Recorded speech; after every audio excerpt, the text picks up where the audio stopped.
or have another print disability which makes reading, holding a book, or turning a page difficult or impossible. The content is copyrighted by the respective publishers. For more information, please visit us on the web at nfradioreading.org. Hello and good evening. This is Don Swans, and for the next hour, I'll be reading from today's issue, that is Friday, January 30th, of the Wall Street Journal on the Niagara Frontier Radio Reading Service. Front page. Apple's iPhone sales rise 23% as demand in China expanded. Apple reported blowout iPhone sales for the December quarter and record profit, closing out a tumultuous year in which the company confronted tariffs and other challenges in its efforts to roll out new artificial intelligence features. Revenues from iPhones rose 23% to $85.3 billion compared with the prior year as customers, excited by the new iPhone 17 lineup, upgraded their devices faster than usual. That powered Apple to record quarterly sales of nearly $144 billion, results that exceeded Wall Street expectations. Net income was $42.1 billion, the highest quarterly total in Apple's history. That was an increase of more than 15% from a year earlier. Sales were particularly strong in China, where Apple results have been uneven in recent years. The demand for iPhone was simply staggering, said Apple Chief Financial Officer Kevin Parrick, who added that Apple surpassed 2.5 billion active devices, up from 2.35 billion a year ago. Investors, who have knocked the company's stock off its record high, are monitoring Apple's projections for costs this year. New demand from AI servers and devices has pushed prices up sharply in recent months for materials that go into AI devices. The increase have been acute for memory components that make iPhones faster, and for storage, where people keep their ever-expanding libraries of photos and video. The chips that power devices are also growing more expensive, analysts have stated. AI companies are gobbling up capacity at suppliers where Apple has long been the biggest buyer. That gives the suppliers leverage to raise prices, even on their best customer. Higher costs are expected to affect Apple later in the year as suppliers push through the price increases. Apple is expected to eat the cost increases, according to a report from Ming-Chi Kuo, a supply chain analyst with TF International Securities. Kuo projects that Apple won't raise iPhone prices for next year's iPhone 18 lineup, instead taking the hit in lower gross profit margins. In an offset on some of the margin pressure, the Trump administration in November halved a tariff on imports from China. Apple expected tariff costs would amount to $1.4 billion in the December quarter. Another benefit to Apple's profit margins, iPhone customers are upgrading to premium-priced Pro and Pro Max models at higher rates than previously seen. The devices accounted for 52% of iPhone sales in the United States in the December quarter, estimated consumer intelligence research partners, compared with 39% for the iPhone 16 Pro and Pro Max in the same quarter last year. 52 versus 39. Big difference. One blemish for the iPhone 17 lineup has been the iPhone Air. The new model, which was a hit with some critics for its thin and light profile, hasn't sold well. The Air costs $200 more than a base model iPhone 17, though the latter comes with a better camera and battery. Apple hopes to entice more consumers to upgrade with Siri updates coming this year to make it more competitive with rival AI chatbots. Apple and Google said this month that Apple would use Google's Gemini to help power a more personalized Siri and other forthcoming AI features. Apple said Thursday that it acquired Israeli startup Q.ai, which has technology that enables whisper speech, which could allow people to communicate quietly or non-verbally with futuristic devices such as smart glasses. The headline is, Amazon eyes up to $50 billion investment in OpenAI. That infusion would put e-commerce giant at forefront of major fundraising round.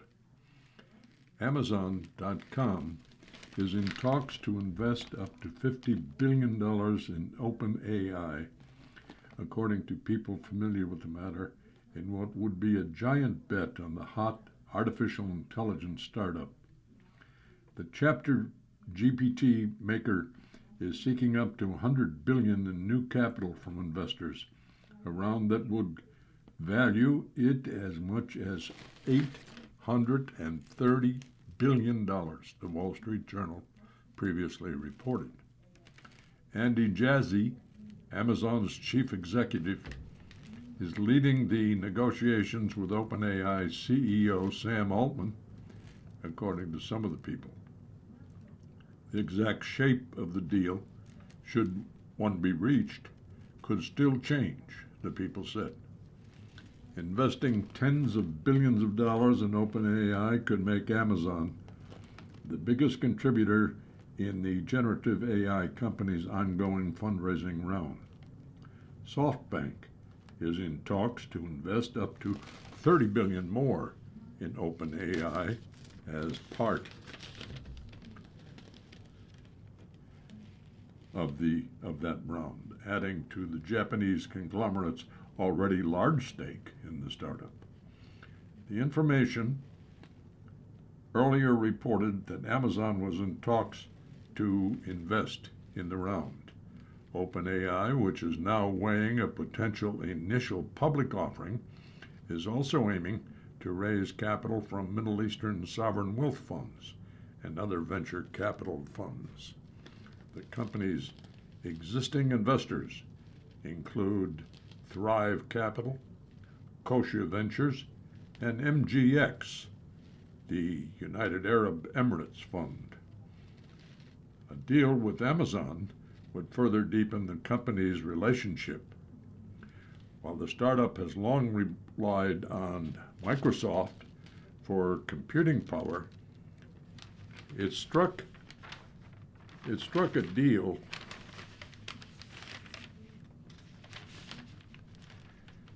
with Amazon Web Services in November to purchase $38 billion of computing services over multiple years.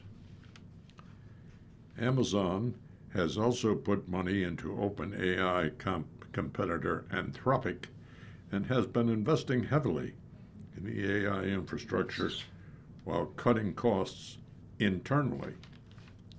Amazon has deep ties with Anthropic. The e-commerce giant had invested $8 billion in the startup as of late 2024 and is one of the key cloud providers. Amazon has also developed an $11 billion data center campus for Anthropic in Indiana.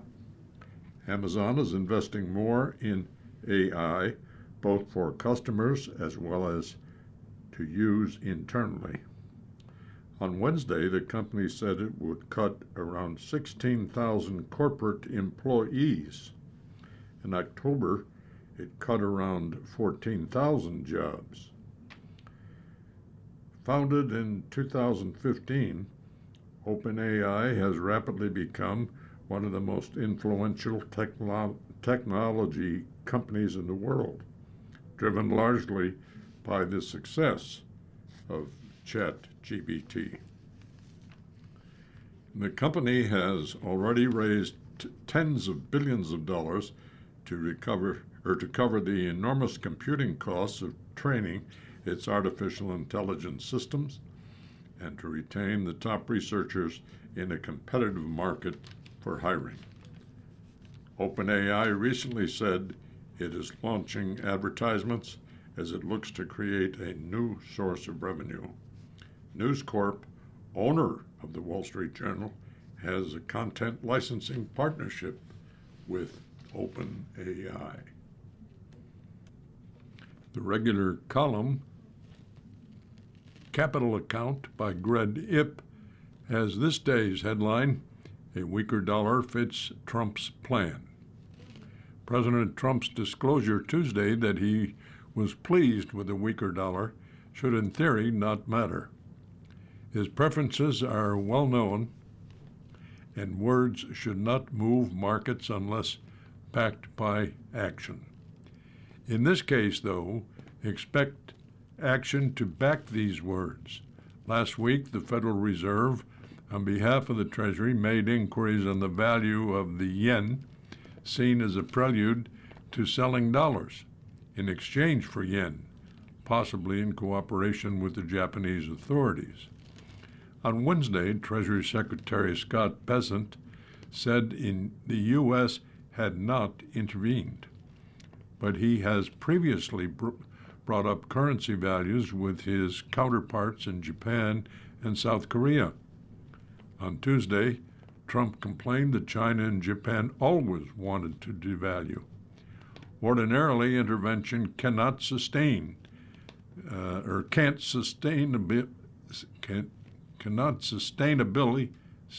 I'll be all right, excuse me, everyone, can't sustainably alter exchange rates unless backed by economic fundamentals, most important, monetary policy. There, too, the odds favor a lower dollar. Trump plans to appoint a new federal chair who will cut rates to boost growth and the stock market, not raise them because of the hypothetical risk that tariffs, a weak dollar, or low unemployment pose to inflation. Thus, the dollar's decline isn't run-of-the-mill market noise, but the natural result of the U.S. giving priority to the dollar's domestic role over its global one. This doesn't, by a long shot, spell the end of the reserve status, but it is another tremor shaking the assumptions about the global economy. The last concerted effort by the U.S. to lower the dollar's value was the Plaza Accord in 1985 with other major nations, followed by the Louvre Accord in 1987 to arrest its decline. Since then, dollar policy has mostly consisted of benign neglect. The rhetorical support for a strong dollar without any action. The dollar is the world's reserve currency, the preferred unit for cross-border trade and finances, and for restoring wealth. Thus, makes it easy for the U.S. to issue trillions of dollars of Treasury debt. But foreign demand for that debt tends to push the dollar higher, worsening the U.S. trade deficit and undermining manufacturing. In other words, the trade deficit and the world's demand for treasuries are two sides of the same coin. Prior administrations prioritized capital markets performance and believed that the deindustrialization of the U.S. was a necessary side effect of a more efficient global economy. Stephen Yen, a currency strategist with Eurizon SIJ Capital, wrote that conclusion this week. He added that Trump rejects this consensus, seeing reindustrialization as necessary to national security. Before the 2024 election, Steve Mirren, later a White House advisor and now a Fed governor, floated a Mar-a-Lago accord in which other countries would agree to weaken the dollar in exchange for tariff relief. The proposal went nowhere, but its spirit lives on. While Besant on Wednesday repeated the strong dollar mantra, Trump himself has never subscribed to it, telling the Journal in 2017, "I think our dollar is getting too strong," he said, "and that will hurt ultimately." In Trump's view, strong dollar, like higher interest rates, interferes with his priorities: faster growth, reshored manufacturing, and a smaller trade deficit. Historically, the dollar appreciated when the U.S. economy outperformed. That's what happened in the decade before Trump's election in 2024. And investors assumed that would continue under his policies. Even his tariffs were seen as positive for the dollar, since exchange rates tend to offset tariffs' effects. But in April, when Trump imposed steep tariffs on almost everyone, that traditional relationship broke down. Optimism about artificial intelligence has since delivered better than expected economic growth and stock market records. Yet the dollar has ground lower, and gold, a hedge against a falling dollar, has soared. Trump, trade wars, and threat to annex Greenland and his demands that the Fed bend to his political priorities have shaken confidence in international relations and U.S. institutions. Investors have responded by trying to reduce exposure to the dollar without reducing exposure to U.S. stocks, such as through hedging. For a decade, the dollar has been a one-way trade, said A.J. Ratyahakasha, Global Chair of Research at Barclays. Suddenly, it seems that might be stopping. If the U.S. administration is comfortable with a weaker currency, which it seems like it is, the dollar is no longer a one-way trade. That changes everything. There could be near-term benefits to the U.S. economy. While currency depreciation and tariffs both discourage imports, a lower currency that boosts exports without one uncertainty and distortions that tariffs entail. But there are potential costs. Research has found investors are willing to give up some return to own safe assets, such as dollar-denominated treasury bonds, which are backed by the strength of the U.S. government. This safety premium lowers the U.S. borrowing costs. Since April, that premium has eroded, said Hanno Lustig, a finance professor at Stanford University. Investors are slowly starting to worry about the safety of treasuries.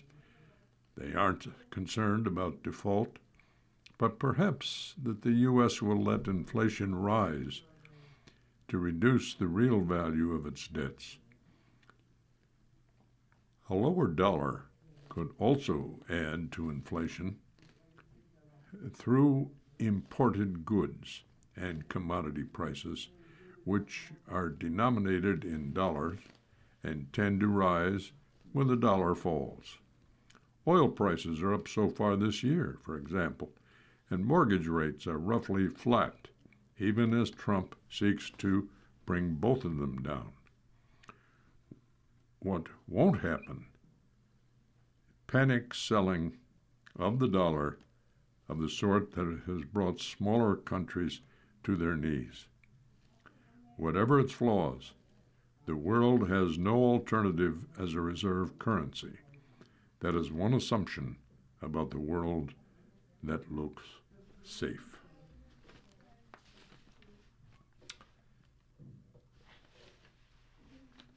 You're listening to a reading of articles and features from the Wall Street Journal on the Niagara Frontier Radio Reading Service.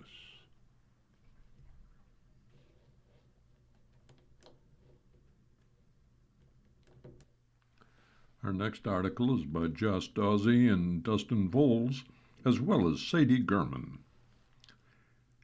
It's entitled, Spy Chief Gabbard has been hunting for 2020 election fraud for months. Tulsi Gabbard, the Director of National Intelligence, has spent months investigating the results of the 2020 election that Donald Trump lost, according to White House officials, a role that took her to a related FBI search of an election center in Georgia on Wednesday. Gabbard is leading the administration's effort to re-examine the election and look for potential crimes, a priority for the president, the official said. Cybersecurity specialists, election experts, and many former top security officials who worked for Trump during the first term have maintained for years that there was no evidence of widespread tampering or fraud in the 2020 contest. The National Intelligence Director is usually focused on ensuring the president has the best intelligence available to make national security decisions. Gabbard has been sidelined from some of these deliberations, including the Venezuela operation earlier this month, the Wall Street Journal has reported. She has begun studying information about voting machines, analyzed data from swing states, and pursued theories that President Trump has promoted to claim the 2020 election was unfairly taken from him, the official said, particularly on foreign government interference. She had regularly briefed Trump and Chief of Staff Susie Wiles about her inquiry in recent months, along with others involved in the investigation. Those include senior Justice Department officials, Trump's outside ally and lawyer Getta Mitchell, and Kurt Olson, a lawyer who pushed claims in 2020 that the election was stolen and joined the administration as a special government employee. Gabbard has consulted with others in the intelligence community about claims of foreign interference in the 2020 election, the official said, though she has not provided the public with new evidence of it. She is expected to prepare a report on her work, the people said. The administration has discussed executive orders on voting ahead of the midterm elections, too, the officials said. President Trump and his entire team are committed to ensuring a U.S. election can never, ever be rigged again. Director Gabbard is playing a key lead role in this important effort, said Carolyn Leavitt, Trump's press secretary. A spokeswoman for Gabbard's office did not respond to her request for comment. Trump has been fixated on the 2020 election since losing, regularly raising it both publicly and with friends and aides. His second administration's intent and dedication of resources to investigating the race has only recently begun to come into public view. On Wednesday, FBI agents searched the main election office in Fulton County, Georgia, seeking records related to the 2020 race. The U.S. official familiar with the warrant said it authorized agents to look for physical ballots, voter rolls from that year, ballot images created by scanning ballots, and tabulators tapes from every voting machine in the county. The warrant, signed by a magistrate judge, said the materials were being sought as part of an investigation into possible violations of federal law against destroying election records and a statute dealing with the submission of fraudulent votes. Gabbard flew down to Georgia and was part of the effort, administration officials said. She was photographed there in a baseball cap. That election is 6 years in the past, said Ken Block, a consultant who studied fraud claims on behalf of the 2020 Trump campaign, and said he was never able to substantiate any claim that would overrule the results. There's no one doing it. I can't imagine there aren't more important things to look at. Gabbard's focus on the election has kept her in Trump's good stead, White House officials have indicated. Gabbard has also been involved in a separate effort to promote the allegations that President Barack Obama and senior officials in his administration manufactured a false conspiracy that Russia interfered in the 2016 election to undermine Trump's first White House victory. A spokesman for Obama called the allegations bizarre. A years-long bipartisan Senate probe affirmed the conclusions of U.S. intelligence agencies that Russian meddling in the election sought to denigrate Trump's Democratic rival Hillary Clinton and help Trump's chances. Democrats criticized Gabbard's election effort. Either Director Gabbard believes there was a legitimate foreign intelligence nexus, in which case she's in clear violation of her obligation under the law to keep the intelligence committees fully and currently informed of relevant national security concerns, or she is once again demonstrating her utter lack of fitness for the office, said Senator Mark Warner, the top Democrat on the Intelligence Committee. The job of Director of National Intelligence was created after the September 11th terrorist attacks to improve government's intelligence coordination. The U.S. intelligence agencies that Gabbard oversees, such as the CIA and National Security Agency, focus their activities abroad and are generally prohibited from engaging in clandestine operations within U.S. borders. Changing direction, let's take a look at this headline: Drug makers cut prices for popular drugs. My goodness. It's written by Peter Loftus. Drug makers are doing something unusual this year, slashing prices for several widely used medicines. The companies made their typical round of price increases to start the year. In addition, they also made big cuts to U.S. list prices for widely used drugs for diabetes, blood clotting, and other conditions. A big factor: federal government policy changes, including lower prices that Medicare negotiated and took effect for the first time this year. All told, 20 brand-name drugs had list price cuts this month, ranging from 9.8% to 91.7%, according to 46 Brooklyn Research, a Dayton, Ohio-based firm that analyzes drug pricing. Among them were a 43% cut matched the list price for blood thinner Eliquis from Pfizer and Bristol-Myers Squibb, and a 44% drop for diabetes treatment Jardiance from Boehringer Ingelheim and Eli Lilly. These are heavyweight drugs, and to see them crater in price like this is historic, said Antonio Siaka, chief executive of 46 Brooklyn. For patients who have to pay the full price or a copay based on a percentage of list price, the price cuts will mean lower costs.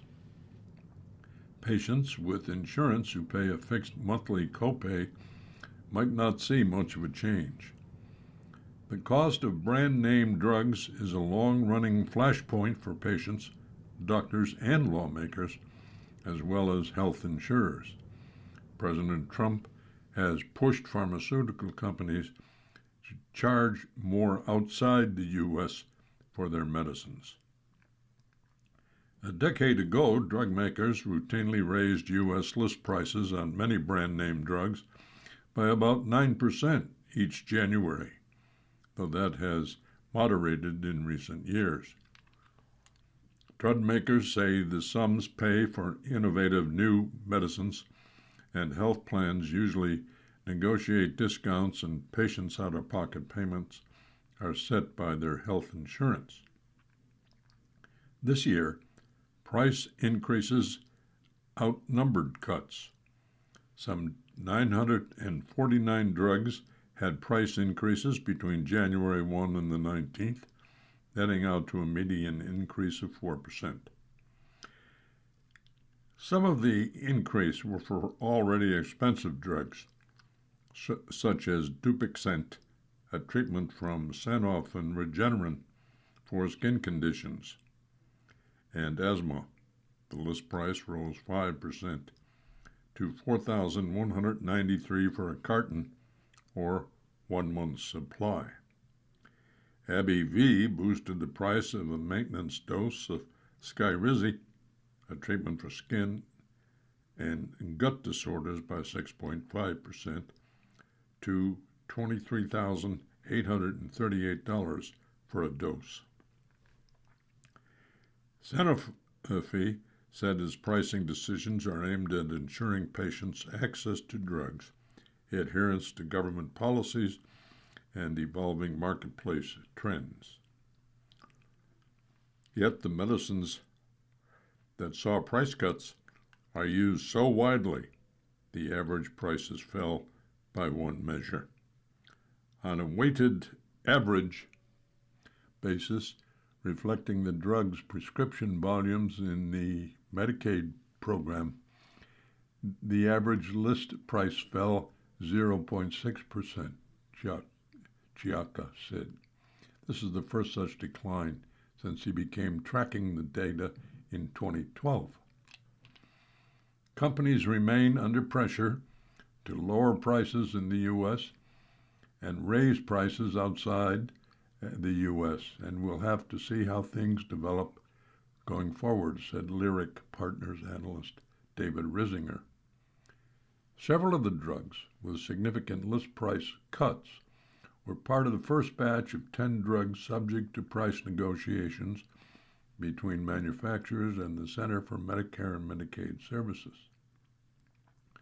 Among them were AstraZeneca's Farxiga diabetes drug, whose list price fell 37%, and Novo Nordisk's Fiasp insulin, which declined 75%.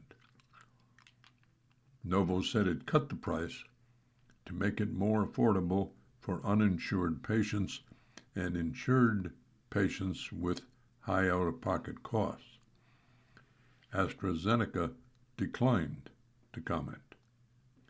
The 2022 Inflation Reduction Act gave the Medicare agency the authority to directly negotiate prices for certain drugs for the first time.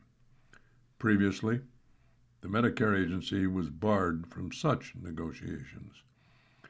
Though the negotiated prices only apply to Medicare patients, some of the manufacturers also decided to cut overall list prices for the same drugs, even for patients with commercial insurance.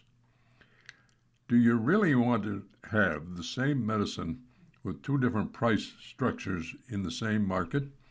Said David Ricks, CEO of Eli Lilly, which co-markets Jardiance. Why not just lower the price for everybody? Boehringer Ingelheim said the price cut for Jardiance to $350 a month reflects ongoing shifts in the complex U.S. healthcare system and represents our continued commitment to supporting patient access and affordability. A Bristol-Myers spokesman said the company cut the list price of Eliquis to $346 for a 30-day supply because of the unique market dynamics of Eliquis at this point in its life cycle, in addition to broader government pricing dynamics. The company is encouraging insurers and pharmacy benefit managers to reduce out-of-pocket costs for patients taking the drug. Some price cuts might actually help drug makers bring in more sales. AbbVie cut the list price of Linzess, a treatment for irritable bowel syndrome, by about 50% to $282 a month. AbbVie's partner on the drug, Ironwood Pharmaceutical, said the price cut would help Linzess avoid U.S. government penalties for the drug's price increases beyond the broader inflation rate. By mitigating exposure to the Medicaid inflation rebate on Linzess, Ironwood now expects higher net sales of the drug in 26 compared with 2025. An AbbVie spokesman said the company lowered the price of Linzess to support and enhance ongoing patient access. U.S. life expectancy reaches all-time high. Jennifer Kalfas tells us about this in her article. Life expectancy in the U.S. reached a record high in 2024, following a substantial decline of drug overdose deaths, according to figures released by the federal government on yesterday. The life expectancy at birth for the average American was 79 years old in 2024, up 0.6 years from the prior year, according to a report from the Center for Disease Control and Prevention's National Center for Health Statistics. The increase signals a rebound from declines in life expectancy during the coronavirus pandemic and progress in combating the opioid crisis. The agency reported that deaths decreased by more than 26% between 2023 and 2024, making the largest year-to-year drop in those types of fatalities recorded by the federal government. You've got those two things working together: improvements coming out of the pandemic and then declines in overdose deaths, said Robert Anderson, chief of the Statistical Analysis and Surveillance Branch at the National Center for Health Stats. The result is increased life expectancy to a level a little bit higher than what we saw pre-pandemic. The figures released Thursday reflect the most recent final federal data of U.S. mortality rates. Provisional data of drug overdose deaths in the U.S.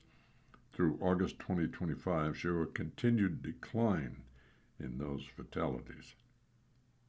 The average life expectancy at birth for women and men in 2024 increased to 81.2 78.4 years for women and 76.5 years for men.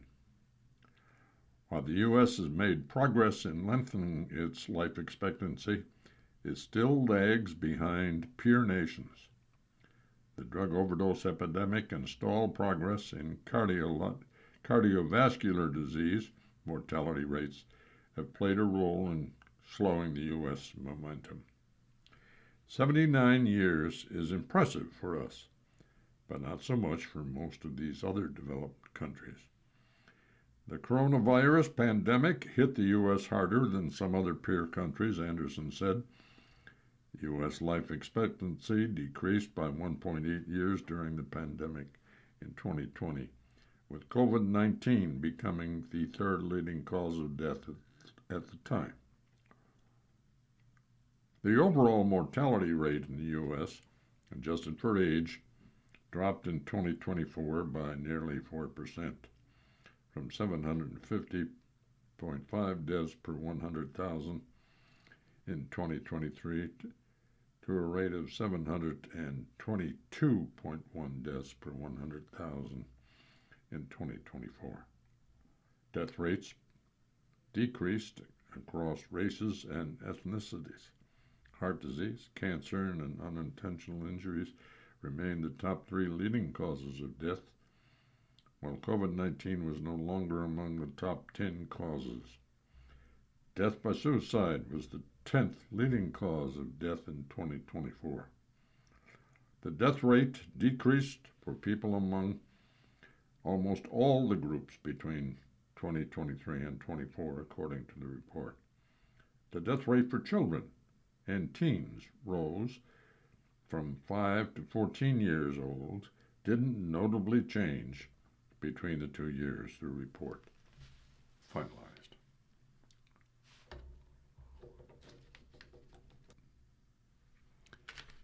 Now let's change direction a little bit. Here's a sports article by Andrew Beaton entitled Super Bowl's Biggest Loser? The New York Jets. The New England Patriots and Seattle Seahawks will step onto the field in Santa Clara, California next week for the right to call themselves one of the most unlikely Super Bowl champions in the game's history. But no matter who wins, another team thousands of miles away is guaranteed to lose. That's because Patriots-Seahawks is the one matchup designed specifically for the psychological torment of New York Jet fans. The Jets, who haven't reached the postseason since 2010, have the longest playoff drought of any team in the major American sports leagues. And the two teams playing for this year's Lombardi Trophy are here to compound their misery. The Patriots spent 2 decades gleefully bullying the Jets, led by Bill Belichick and Tom Brady. And even with those two gone, New England has pulled off the kind of rebuild that has repeatedly eluded New York. The Seahawks, meanwhile, are being led into the game by the quarterback who was once supposed to be the Jets' savior, until they got rid of him. Back in 2018, the Jets drafted quarterback Sam Darnold, number 3 overall, believing that they finally had a long-term answer under center. And although he turned the ball over too often, Darnold also demonstrated the rare type of playmaking ability that had made him one of the most sought-after prospects in the first place. In classic Jets fashion, however, it didn't take long for his tenure with the team to feel cursed. During his second season, Darnold became a punchline when he had to miss 3 games with mononucleosis, commonly referred to as the kissing disease. Later, during a disastrous game against the Patriots, of course, he was subject to more ridicule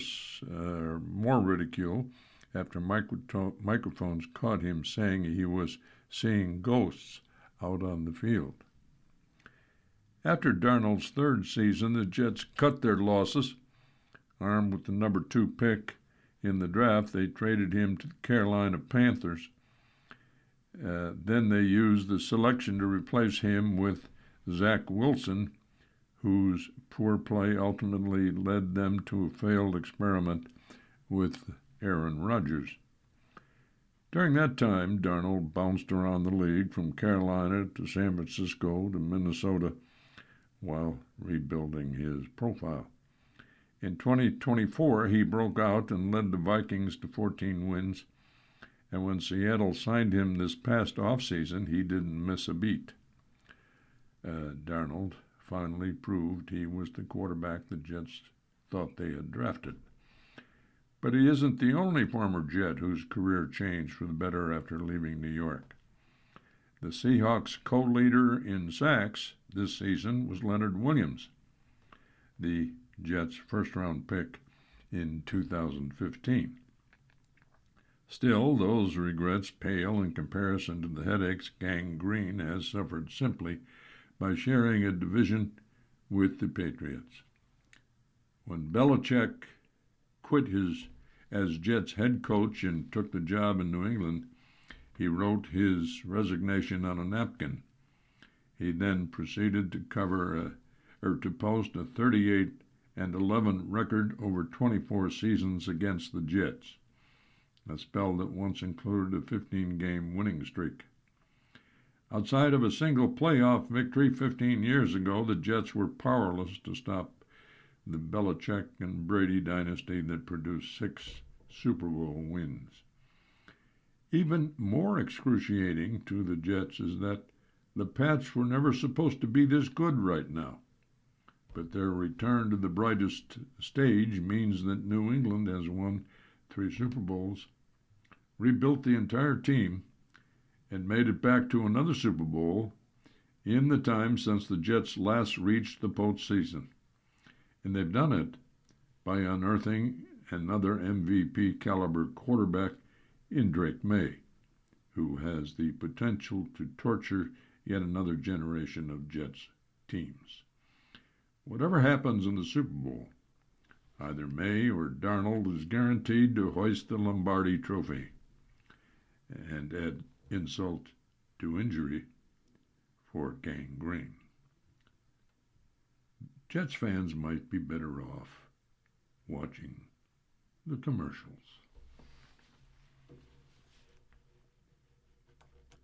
Another sports article by Jared Diamond is he gave up $75 million to play for the Mets. Bo Bichette had the opportunity to sign a baseball contract this winter that would have left him, his children, and even his grandchildren financially set for the rest of their lives. The Philadelphia Phillies offered him something around $200 million to anchor their infield for the next 7 seasons, ensuring that 27-year-old Bichette would never again need to think about his professional future. But Bichette took a more unorthodox approach. He spurned the Phillies in favor of a different sort of deal with the New York Mets. Just 3 guaranteed years at $42 million apiece, securing one of the largest average salaries in the history of the sport. Plus, he has the right to opt out of after the 26 and 27 campaigns and return to the open market, the kind of freedom that most employees could only dream about. Phillies executive David Dombrowski called Bichette's seemingly unusual decision a gut punch, but perhaps it shouldn't have been a surprise. Bichette isn't the only recent player to choose the same route, valuing flexibility and earning potential over stability. Earlier this month, outfielder Kyle Tucker reportedly turned down a $350 million deal, a decade-long commitment with the Toronto Blue Jays in favor of 4 years with the Los Angeles Dodgers. The difference is that the Dodgers agreed to pay Tucker $60 million annually and give him 2 opt-outs, turning the arrangement into an expensive rental. Usually, Dodgers president of baseball operations Andrew Friedman said, "Guys take those short-term deals because a longer-term deal hasn't materialized." Then Bichette went and did the exact same thing. Baseball's compensation structure in many ways resembles most other businesses. Rookies straight out of the minors make close to the league minimum at first, only to see their bank accounts grow as they progress. Only in a typical corporation environment, more seasoned workers have accumulated more skills and take on more responsibility to justify more money. In baseball, a player generally sees their performance peak in their mid-20s and begin to decline not long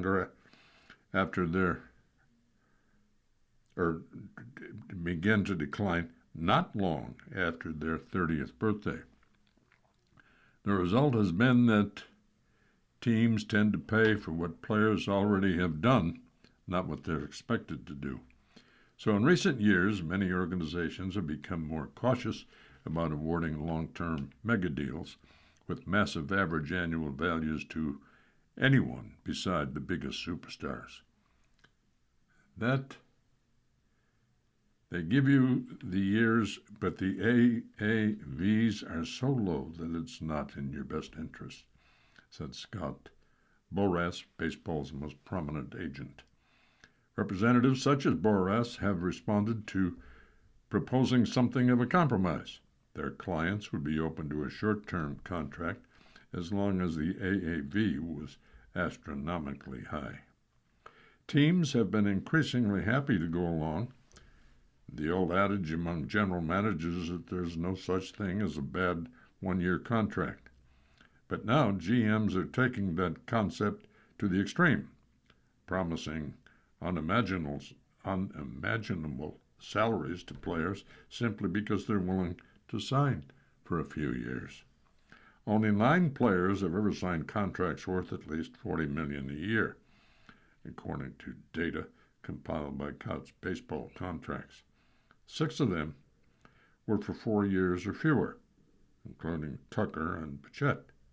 The exceptions were 3 generational talents, Shohei Ohtani, Juan Soto, and Aaron Judge. And some recipients of short contracts have already seen the possible benefit. Last season, the market for star third baseman Alex Bregman was softer than he had anticipated, in part because any team that signed him was forced to sacrifice a coveted draft pick.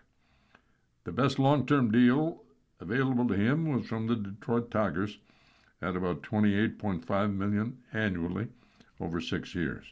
Instead, Bregman went with a 3-year, $120 million pact with the Boston Red Sox that allowed him to opt out after each season. The gamble paid off. After a strong showing, he exercised that right and became a free agent again, this time with no draft pick attached to him. The Chicago Cubs signed him earlier this month for $175 million over 5 years. For teams, that uncertainty is the main downside. The Mets know already that their agreement with Bichette isn't really for 3 seasons. It's only for 3 seasons if he gets injured or plays poorly. If Bichette plays well in 2026, he's likely to opt out. His contract even calls for an additional $5 million bonus if he chooses to do so. At his Mets unveiling last week, Bichette was asked if fans should view his contract with New York as anything more than a 1-year deal. Instead of answering, Bichette looked to his left at his agent, Greg Genske. Bo had his choice of a long-term deal, short-term deal, opt-outs, Genske said. The important thing to know here is that he's coming here because he's committed to this team. Well, for 2026, that is.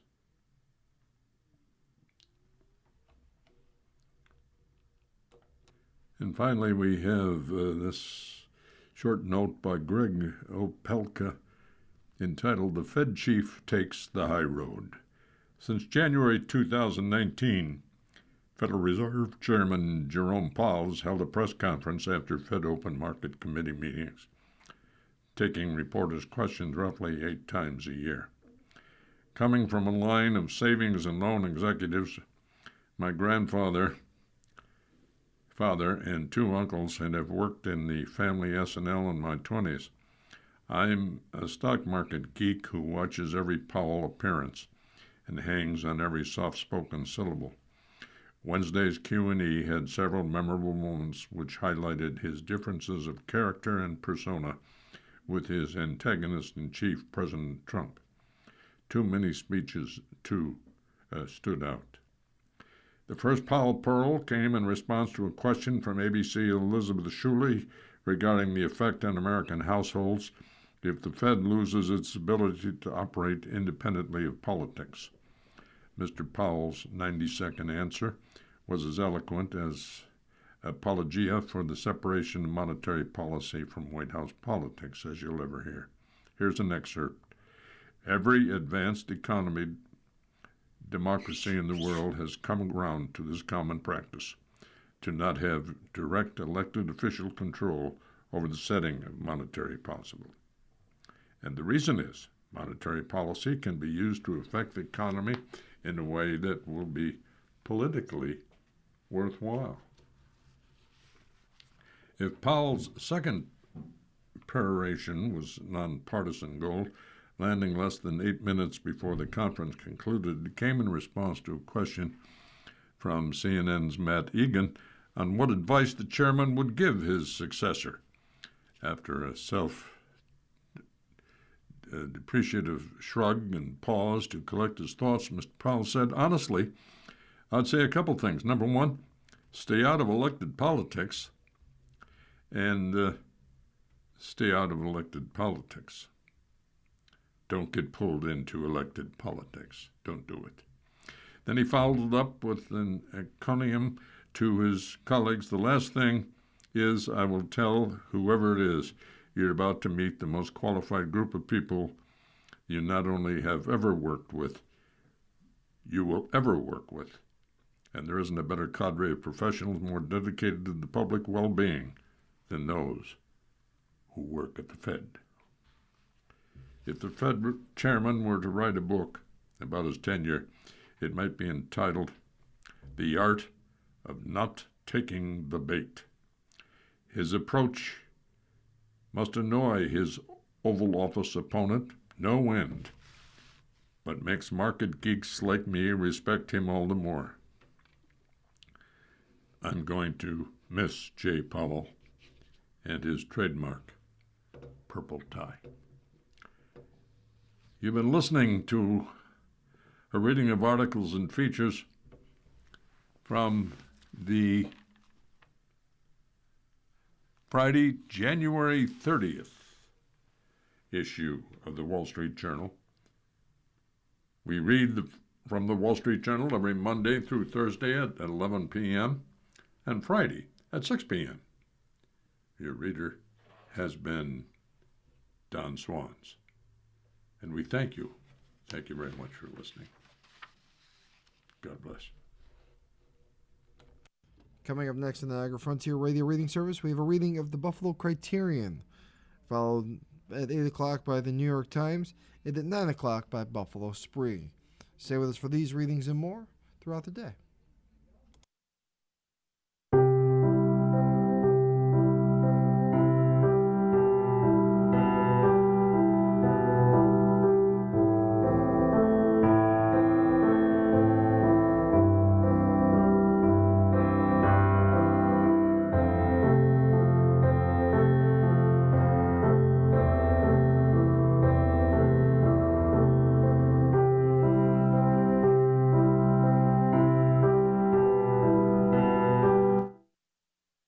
following program is intended for listeners who are blind, have low vision,